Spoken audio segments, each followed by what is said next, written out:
No unboxing today. We're gonna make this one quick.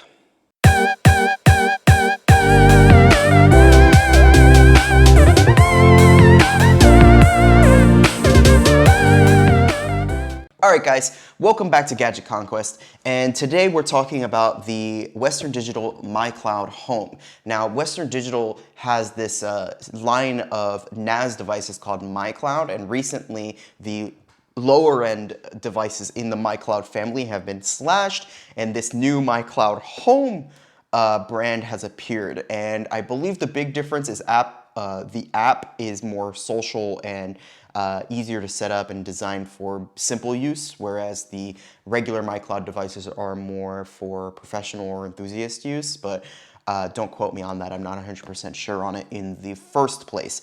But we're looking at these because we're still going on our journey through personal backup devices for the home on account of Google shutting down their unlimited photo storage in June, and just going through preparation for that, and also just discovering what's up in the neighborhood, I guess, in the neighborhood of network attached storage. Yeah, so this is the MyCloud Home. It's the 4 terabyte edition from Western Digital. I don't quite remember how much it cost, but I'll put the price like here. We'll put it right there. Yeah, we'll put it right there. And I will obviously have product links in the description of the video like I always do. So let's talk about, first of all, let's talk about the unboxing experience of this thing. Very basic unboxing, nothing too fancy. I just opened the box. The drive itself was between these black plastic things, and it had a little bit of literature and some cables. It also had what is probably the thickest Ethernet cable. It was just a regular Cat 5e cable, and it was 26 AUG to begin with. It's not even like a super big gauge or anything, but it was just a super thick cable for some reason. Not really sure why. And it also came with this 3-month Plex Pass subscription. Looks like a coupon for 3 months of Plex Pass. If somebody wants that, you can have it. There is your code right there.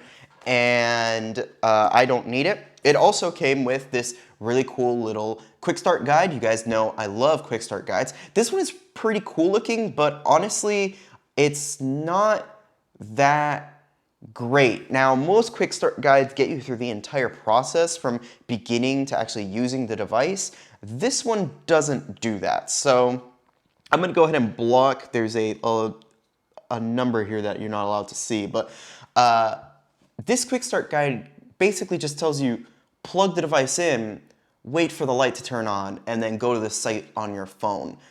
That's not a quick start. That's like a quick start to a start. That's not how that works. So while it is nice to have, and while it does look good, it is well made, it is not well thought out, and I do not fully consider it a quick start guide. Shame, Western Digital. Shame.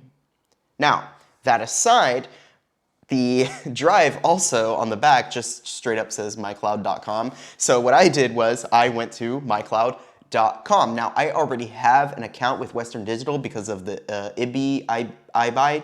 We never figured out the name of that device. I already have an account with Western Digital because of that device. So I just had to log into my account, and this thing I had, it comes with the Ethernet device that you need, the Ethernet cable that you need for it. This one does not have Wi-Fi built in.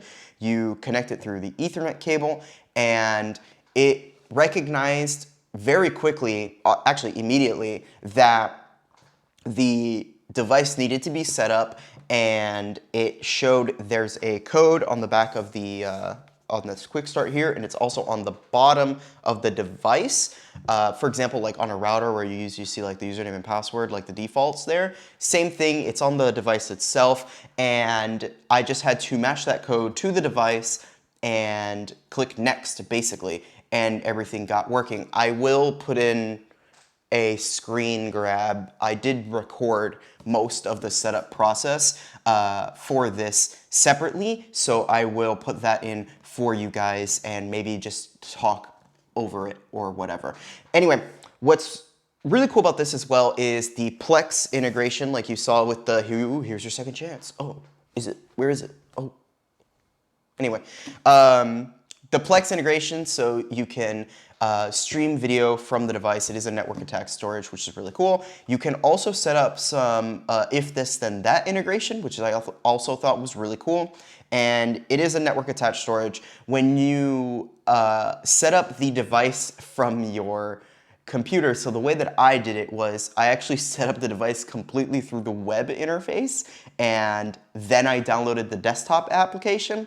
And what ended up happening was after I downloaded the desktop application, I had to sign in to the mycloud.com in order to actually see the device appear.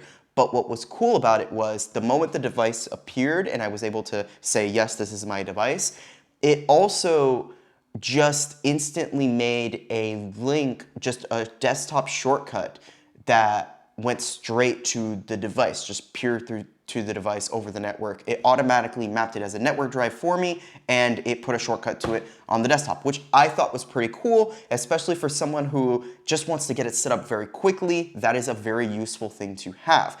It has a mobile app very similarly to the IBI, but the mobile app does not have any of the social features that the IBI had. Remember, the IBI had social features like sharing the images inside of this weird internal network and having comments on images and videos and all of that nonsense. This doesn't have any of that. It's more about storing than socializing, but it is really cool because it does have the auto backup. Now, I did record some of that as well on my phone, so I will put it, I don't know, I'll put it here and you'll just hear me in the background. This will probably mostly just be all screen grab in video or not. I don't know, maybe you're just looking at me be a weirdo. That's fine. We can live both ways. That's fine. Anyway, this thing has a 3.5-inch drive. It's 4 terabytes. I don't know if I mentioned that. I should have if I did not. And honestly, I thought it was going to be pretty loud. It's a 3.5-inch drive. I have a 3.5-inch drive in my desktop computer, and it usually gets pretty loud. But this thing is like well suspended or something, and it honestly doesn't really get that loud. You can definitely hear the drive spinning up, but I personally was expecting it to have some more maybe like vibration to it or just be a little bit louder than it was. I have personally an 8 terabyte MyBook, which is basically one of these without the network part. It's just a USB drive, and that thing vibrates my entire desk when it really gets going. This thing did not vibrate my desk at all, even though I had it actually right in front of the MyBook on my desk, and it didn't shake my desk at all. So, you know, I guess round of applause to Western Digital for some top-notch engineering on the case for this thing, which is actually pretty important. You don't want this thing, if it's going to be used as a backup especially, it might end up be running just all the time. You never know, like, given how often people take pictures, if you turn on the auto backup feature on your phone and you're just taking pictures all the time, this thing is gonna be constantly writing.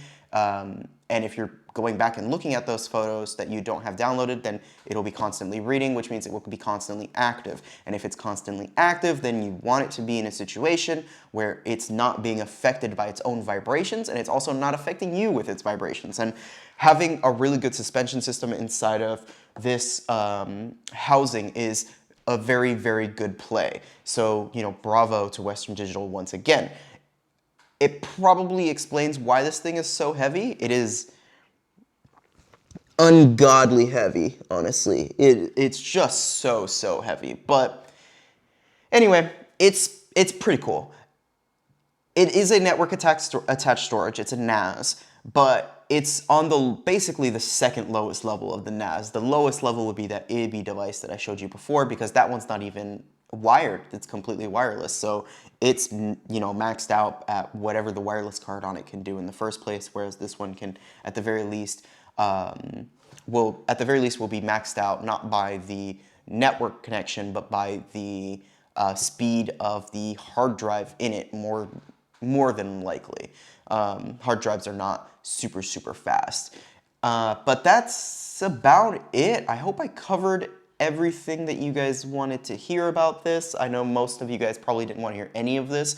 My IBI video wasn't exactly the most popular video that I've done, but I think that this stuff is important. And for those of you that understand the importance of protecting your privacy and also having your own personal storage, and also for those of you that just are really bummed about not having infinite storage anymore on Google Photos, because I'm really, really bummed about that. So I guess this video is more for you guys than anybody else, but we'll get into that at some other point in time. Maybe, maybe not. I don't know. This is getting really off the rails, so I will leave it at that. This thing, honestly, is a pretty good buy. I would say this is for anyone who wants something that's a step above the IBI device, maybe something that's faster or something that has more storage, but isn't really wanting to step up into the more high-end devices, because this still has the really awesome setup. It's really easy to get going with it. It has the app integrations, and it's